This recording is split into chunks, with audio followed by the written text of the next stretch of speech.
To further discuss this, I'm being joined by the founder, director, Patrick Speech and Language Center, Mrs. Dr. Akonde. Thank you very much for giving us your time. Let's begin with that report that captured it, but from your perspective, how would you describe autism, an overview of this condition, and what we need to know? Thank you very much for having me tonight. First thing I would like to say is autism is a different brain. We say it has to do with social skills, it has to do with behavior, it has to do with communication. But first thing you want to know is that it is a different brain. Even if the child is going through all of these three, or even adding sensory overload to it, you find out that there is something unique about each and every one of them. And it's in that uniqueness that you are able to garner what works for them, what interests them, what you can use to support them to live a full and functional life. So there are four main areas you need to look at: communication, the child is not speaking; behavior, the child has an odd behavior, or the behavior that seems strange; and in the area of social skills, not playing with other children; and then sensory dysfunction, either under sensitive to light, sound, touch, taste, smell, or oversensitive to all those stimuli. So you need to know, and it's not one size fits all. You need to know what works for each individual. That is why it is called a spectrum. So anybody can be on either the low end of the spectrum or the high end of the spectrum. You need to find where that child is, and you miss that child at that point.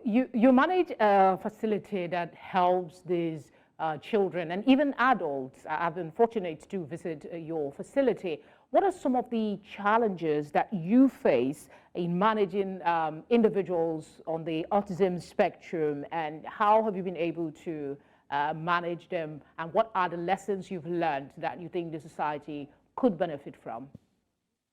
One of the first lessons I learned is that morning is anytime you wake up. We preach early intervention, saying that if the child does not come early enough, then we will not be able to support that child to live a full and functional life. We found out later on that morning is anytime the parents wake up. So if your morning is when the child is 10 years old, please don't say I'm late. Bring the child and help that child have the right support. And I'm stressing right support, because there are many wrong supports out there. There are many people out there that just go about doing what they want to do just to get funds out of the parents. But if the child has the right support and the environment is enriching, and you, the parent, have given hope, acceptance, love, joy to that child, I mean, we usually see a real change in children. And one of the major challenges is in the area of staffing. And many people do not understand what autism is. So for you to get the right member of staff to work with, we've been very fortunate to have people that have stayed with us over the years. So we've had staff that have been with us for 2 years. We're going to be 20 years in another 2 years. So we're looking to give more in terms of training. And that's one thing we've been able to mitigate against. So we started a training school.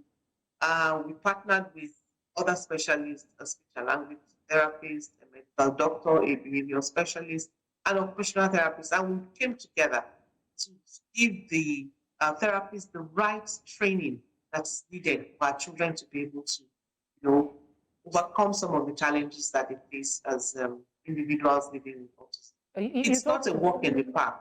It's a long road. Definitely. You talked about wrong education. Where can family members and friends and even community people who want to get a better understanding of what autism is in order to provide better support, where do they find the right information?